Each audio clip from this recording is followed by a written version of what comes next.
Last video was needlessly dark in the background, so I'm gonna hang up a shitty blanket. It's gonna look awesome. Ain't gonna hold under the weight. What the fuck?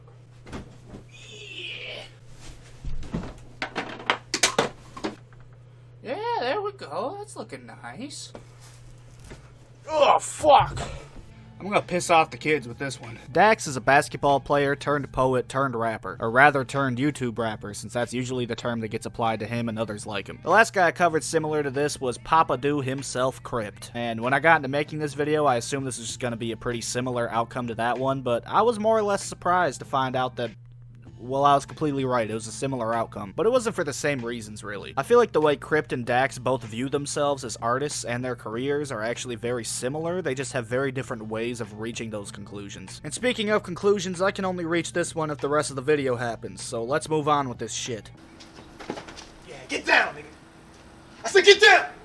Dax's career started on a bus on the way to a basketball game where he wrote his first poem. After his friend told him he liked it, he decided to change trajectories from basketball to poetry. He spent a while in the poetry scene, and apparently all of his friends were urging him to pick up rapping, and so he did. The first thing he uploaded, or at least the first thing that's public on his channel, is a pseudo remix of One Dance by Drake, which is titled as just One Dance by Drake, and then it's just got spoken word written at the end of it, so it doesn't seem like he was really all that confident to call it a rap yet. His next track, though, is honestly the best thing I've heard from him, and is still nothing super groundbreaking. It's a simple protest track about police brutality and shit like that. It's over the Shady 2.0 cypher beat for some reason. This will go on to set a trend for very weird remix choices, but the track itself is decent. His delivery is very stripped back and allows you to actually feel the gravity of what he's trying to say by being able to pay attention to it and not listen to him screaming ad-libs over the top of it like he likes to do now. It's a simple track that portrays the message it wants to and gets out of there before it outwears its welcome. After all that, though, it all goes to hell. He did a remix of Timmy Turner by Designer, since everybody was telling him he looked like Designer, and he changed Timmy Turner to Hillary Clinton, since she had just lost the election. He then made like 5,000 people or some shit like that spam a bunch of famous people's DMs to get them to post it, most of which did for some reason, and then he rushed out a video for it and got like 20,000 subscribers off rip. The song itself is aged like milk because it's such a specific moment in time, and it's a remix to a song that nobody listens to anymore. His next shit was a basketball rap over Pumped Up Kicks, which is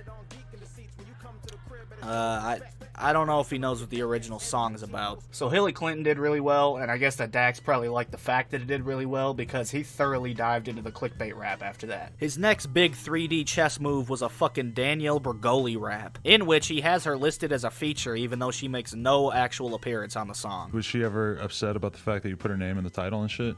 Featuring Bad Baby, she's not actually in the video. I mean, you gotta do what you gotta do. The song itself is about how successful she is and how she's making money and just talking shit and how everyone's jealous or whatever. It is without a doubt one of the goofiest things I've had to sit through in my entire life. But that bitch is currently sitting at 22 million views, so after that, it was off to the fucking races. I'm gonna tell you this right now, Bad Baby, if you listening, once me and you make the Catch Me Outside remix, that will be the biggest song ever to touch America. Shortly after that, he made a Lost Brother remix of Panda. He made a fucking Look At Me remix about how his girlfriend cheated on him, which is a weird creative choice, I'll say that much. He did a fucking Shape of You remix. It was all downhill from there, is my point. Designer? Is that you, bro? You actually kidnapped me? This is crazy! What? Why did Designer take his shirt off? What you gotta say now? Alright, big time jump Robert Kirkman style. At this point, Dax seems like a whole different person compared to the guy who made Black in America. Or at the very least, his values are different. I listened through his whole latest EP called I'll Say It For You, and it was a very confusing experience. The best track on it is probably the opening track, or at the very least, it's the one with the most potential. I actually like the little singing bridge or whatever that is at the end of the song, but sadly, that was pretty much the highlight of the album, was that one singing bridge part. After that track, you get into I Need a Break, which is a fucking total Rod Wave ripoff song. Heart been broke so many times, I don't know what to believe.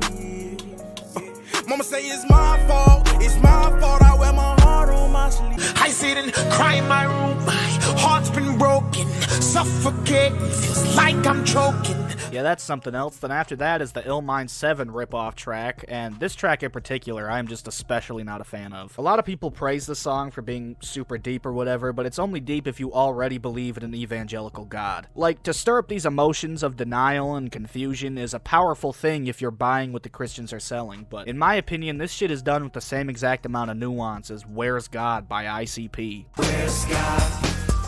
Where's God when shit goes down?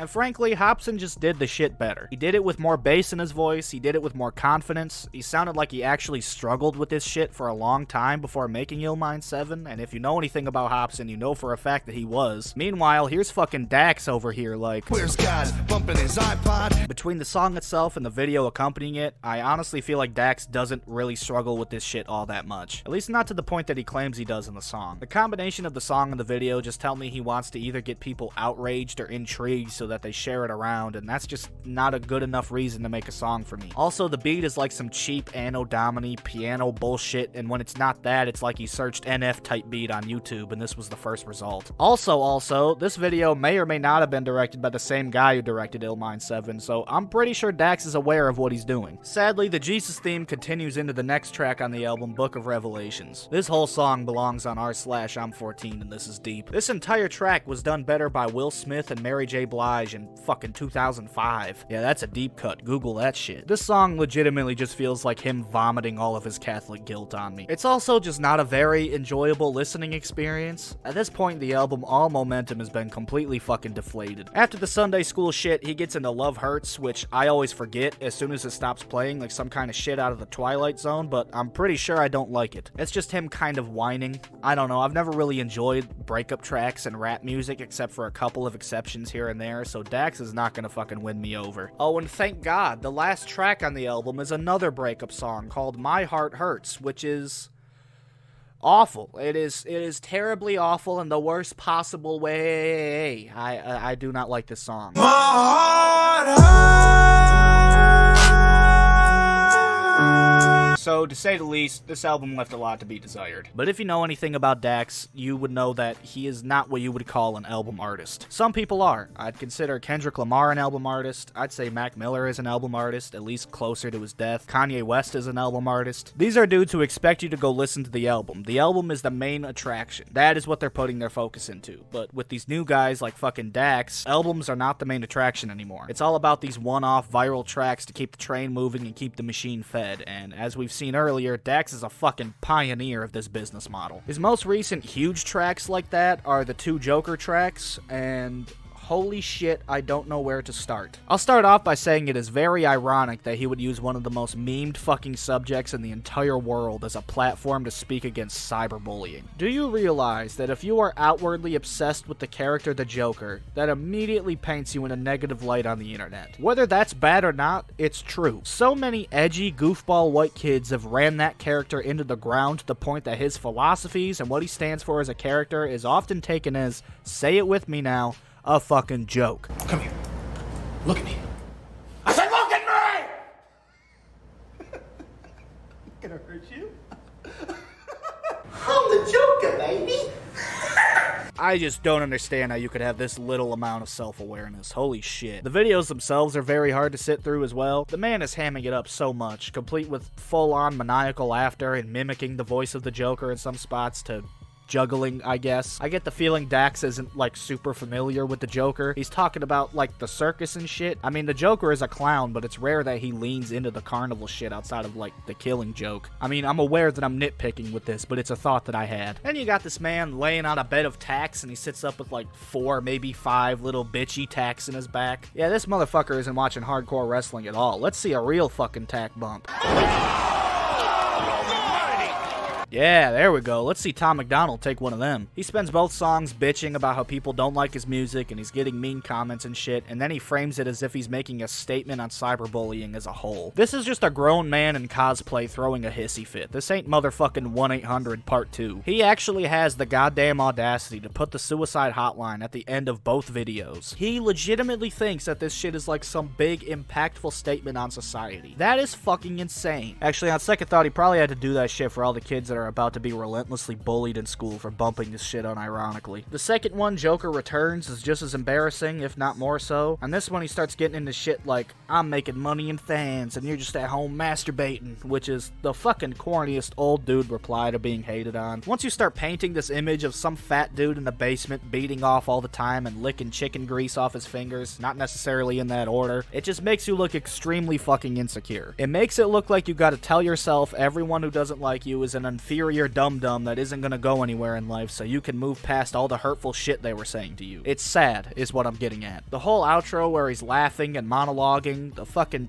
kung fu effects where he's beating up the cameraman. Oh, hi, comment section. Did you know your words describe you and not me? And bounce back, cause in life we... It's all just a little bit sad. And to make things worse, there is also a Batman track to go with it called Gotham, where he's dressed up as the combination of a Batman statue at Halloween USA and a fucking rogue Ninja Turtle. On this particular track, he's using Gotham City as an allegory for the internet, and basically saying that social media and influencer culture is poisoning kids, and it's all bad and whatnot. Which might be fine if it was coming from any other type of rapper in the world, but this is fucking Dax. He is the goddamn king of clickbait rap. His first upload doesn't even have his name in it, it just says Drake. He made a Danielle Bregoli rap. Why else are you doing that shit if it's not for likes and stats, man? This term clout chaser is like killing kids' dreams.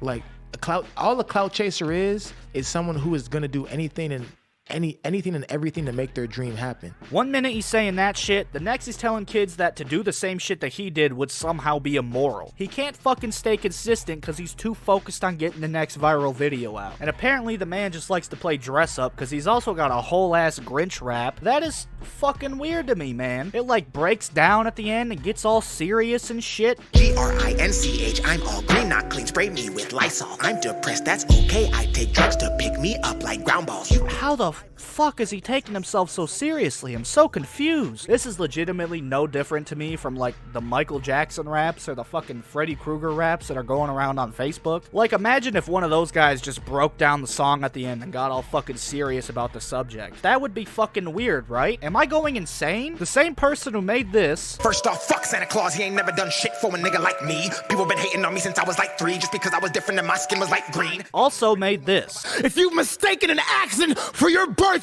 if you've been chosen last your whole life, and it's time you finish first, I'll say it for you. I don't see how nobody else is confused about this. Jesus Christ. Couple more dishonorable mentions here. His coronavirus rap. Him and Tom McDonald both jumped on this train, and I wish they both hadn't. These songs are fucking terrible. And in Dax's, he tries to pull some slick shit and post a tweet like he saw it coming before everybody else. I don't know why the fuck that matters, but okay, man. Another one is his Black Lives Matter track. I appreciate the sentiment of the track, and I'm positive he means everything he's saying, but the fact he hasn't really had a single like this since Black in America just kind of tells me he's doing this because the riots and shit were very topical and he wanted to get those clicks. Which I know is some scummy, cynical shit to say, so take it with a grain of salt, but with the chorus literally singing I can't breathe and shit, it just fucking churns my stomach when I hear it, and I can't help but see it in a negative light just because everything else he does is for clicks. Then he's got the song with Trippie Redd that I don't like because I don't like Trippie Redd. This one's older, but he's also got an XXXTentacion tribute song that isn't a tribute at all. Like the lyrics never mention him or anything. They're talking about like a couple times that Dax's car lit on fire or some shit like that. He literally just slapped X's name on it and called it a tribute because he knew it would get more people to click on it. Then there's his latest track at the time I'm making this, which is Self-Proclaimed 4, and forgive me, but I did not revisit the previous 3 editions to the Self-Proclaimed series. It's basically just like a motivational gym track about following your dreams, and the video ends with him becoming a superhero and throwing a foam rock. I don't know, it's bad. Also, he made this. Dax is a very weird case. Honestly, all these YouTube guys are. It'll be very interesting to see if this type of business model is sustainable throughout a career. That meaning the business model focusing more on singles and viral videos to make ends meet, rather than the usual formula of making an album and picking a few singles and just kind of crossing your fingers. I can't deny that it's smart what these dudes are doing, just 9 times out of 10 it feels scummy as fuck, particularly with Dax. He does all this preaching about how people can go follow their dreams and that all it takes is some hard work, but honestly, what all has he really worked at? He described his capabilities as a rapper as some sort of gift from God that he doesn't need to work on. I worked so hard at basketball. Basketball was my skill that I had spent 10,000 hours, 10 years on basketball. And then all of a sudden I'm on a bus one day and I write a poem and people are like, damn, that's deep as fuck. So it's like, wow, basketball is my skill. Poetry and music is my talent. So as soon as I wrote that first poem, I was like, wow, God gave me something that I don't have to work on.